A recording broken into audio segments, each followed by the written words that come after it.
From Angelina Jolie to Paulo Gill, it is quite clear that there may be possibly many historical people that have sold their soul to the devil. Here are your top 10 real people in history who made a deal with the devil, part 2. In our number 10 spot, we have Angelina Jolie. Okay, I know you're thinking, what? The beautiful looking angel that is Angelina Jolie sold her soul to Mr. Satan himself? Probably. Apparently in 2016, a secret tape of Angelina surfaced on YouTube. And on this tape, it was a young 23-year-old Angelina in 1999 where she is being secretly recorded in a private convo with some of her friends. Allegedly, Jolie is found telling her friends about some kind of celebrity initiation that is often misunderstood as a form of sadism and masochism combined. Then apparently Angelina talks about her experience and how during the ritual, the initiated people are tied up and tortured, and well, just Google it because it's not very PG, but supremely sadistic and masochistic if you ask me. She then goes on to talk about how she got a tattoo after the ritual and how she had to kill a snake as a sacrifice. So yeah, sounds like she quite frankly made a deal with the devil. In our number 9 spot, we have Katy Perry. Yikes. I hate putting her in this list, but I have to acknowledge something that she did say that does make people suspicious of her. It has long been rumored that celebrities sign contracts with the devil in order to establish themselves in Hollywood. And so it may not surprise you to hear of Katy Perry saying that she sold her soul to the devil. Yes, one could argue it is an expression, but that expression came from somewhere, and her words came from somewhere. Either she believes that she makes music that she doesn't really love because someone is telling her to, which sounds like low vibes to me, or she literally sold her soul to the devil himself. When asked about her first album, which was a gospel album, Katy is quoted as saying, "Yeah, I released a gospel record when I was 15 because I grew up in a household where all I ever did was sing the gospel music, and my parents are both traveling ministers. And so I kinda sang about what was going on in my life at 15. And that's how I got introduced to the music industry. I swear I wanted to be like the Amy Grant of music, but it didn't work out, and so I sold myself to the devil."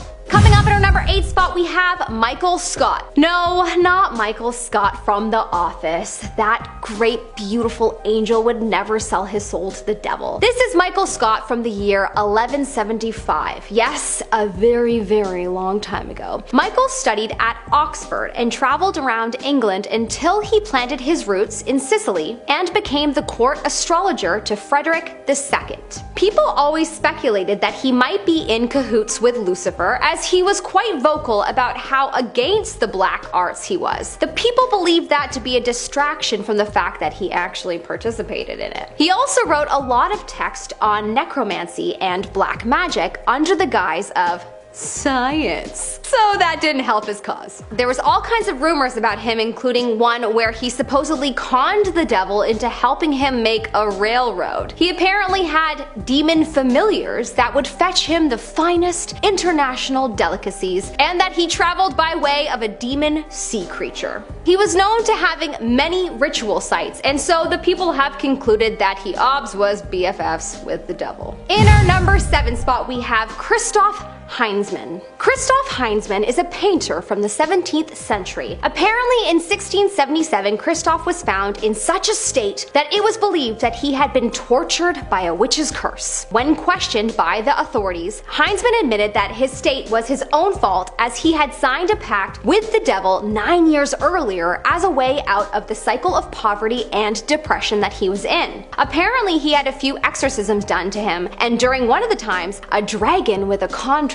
had appeared in front of him, and Heinzmann was able to rip up the contract. Apparently after that, his symptoms seemed to disappear for a while, but then eventually came back. Apparently in his diary entries, he revealed that the devil appeared to him frequently, and he was always trying to tempt him. We now know that if he were alive today, a more contemporary diagnosis would be that he had schizophrenia. But honestly, it's also very possible that he was just inhabited by demons to do the devil's work. In our number 6 spot, we have Oliver Cromwell. Known for being an English general, this is a name that is very known as he has been widely depicted as a person with devil's horns. Oliver was being marketed as someone who made a pact with the devil, and that is what explained his rise to power and success.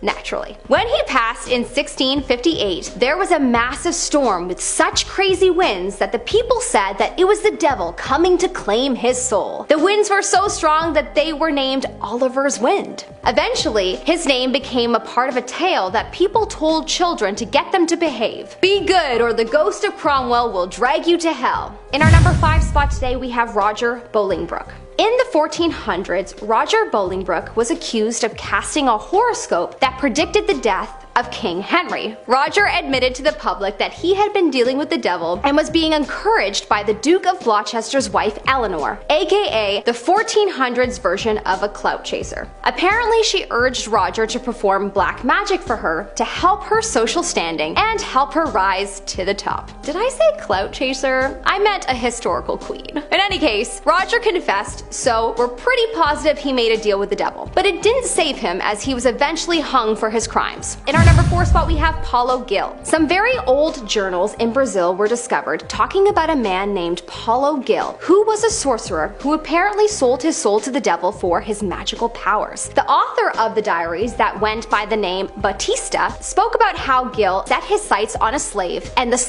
slave owner needed to have an exorcism following the interactions with him. He wrote that Gill and him were at a crossroads when 7 shadowy figures accompanied them. Batista apparently fled, and that made Gill very angry. He wrote about how Gill then cursed the town because Batista wouldn't do what he had asked, and it caused a crazy storm to come to the town. The storm apparently only stopped when Batista prayed to Saint Anne and after he denied giving his blood to Gill.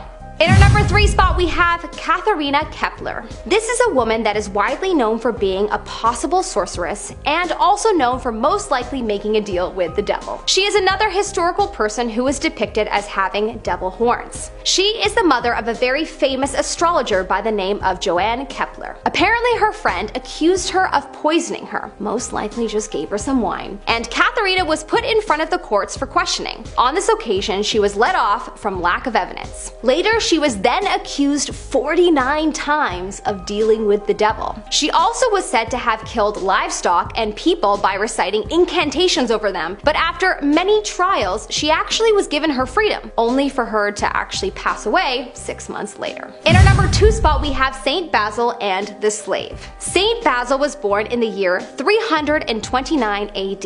He was born into quite a Christian household. He apparently wrote a large body of work that is quite treasured today. However, it's quite possible that he came in contact with the devil at least on one account and had met someone who sold their soul to the devil. It was said that he was apparently approached by a woman whose husband sold her soul to the devil and was now his slave. Apparently, this man had made a contract with the devil to marry the woman he loved. The devil followed through and he did marry her, but then the man became a slave to the devil. Saint Basil prayed for this man and the contract was delivered by the wind, and Saint Basil was able to tear it up and release the man. So the man got what he wanted, got to marry his love, and got to be freed of the devil. In our number 1 spot, we have Lady Gaga, another Hollywood insider who has ties with the devil. Allegedly, Lady Gaga has been quoted as saying, "I deeply regret selling my soul to the dark forces of the Illuminati organization." Okay, so when I hear that, I think, this girl is just memeing us. But apparently in her documentary entitled Gaga 5'2", Gaga speaks about how she was inducted into the Illuminati and how she sold her soul to the devil. She's quoted as saying, "I had just been on stage. It was a good show. I was high on the love and applause from the crowd. I was outside lighting a cigarette. I was aching for more and more of everything. I just wanted to feel good, feel anything. Then this man, a strangely ageless man in a suit, spoke to me. He was leaning against the wall smoking, and he said to me, 'I think you've got what it takes. Do you want it?' I asked what it was. I thought he was coming on to me, but he smiled and said, 'Everything. Success, fame, riches, power. Do you want it all?' I looked at him curiously. I couldn't work it out. Then he just stood there and sang one of the songs from my routine earlier. It was otherworldly. I stared at him like he was a dark jewel drenched up from the deepest ocean. I got down on my knees and asked him who I should praise. I looked him right in the eye and told him I wanted it all. I told him I'd do anything. And I bet you anything is what she did."